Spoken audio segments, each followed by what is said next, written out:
All right, Joe, thanks a lot. Well, in response to President Donald Trump's crackdown on immigration, the Justice Department said in a memo this week it would investigate sanctuary city policies. And this refers to a decades-long legal question of what role local government can take during immigration enforcement.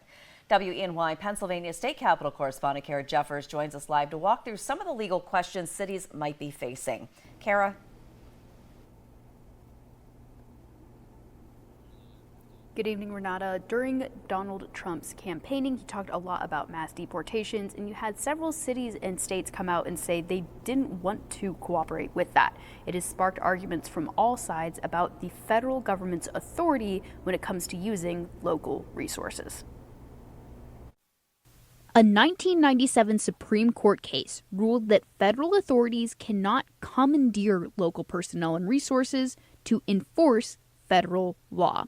The federal government has to enforce its own policy. It can't require states to enforce policy. This precedent has been used a lot in immigration enforcement legal battles.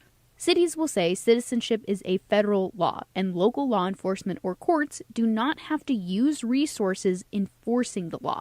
That said, federal authorities do have jurisdiction to operate in the country.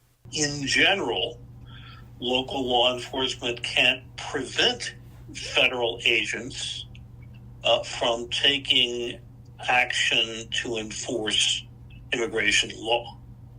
For example, a city does not have to give federal immigration officers full access to court or police databases. However, if federal agents come with a court-ordered warrant, cities have to obey the warrant. Some immigration activists want to move away from describing these legal technicalities as sanctuary policy because it can give an inaccurate impression. People think that sanctuary cities are these places where undocumented immigrants can somehow hide from the authorities and be safe. That does not exist.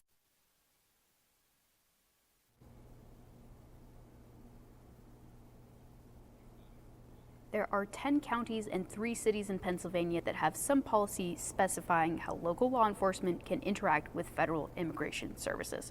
In Harrisburg, I'm Kara Jeffers, WENY News.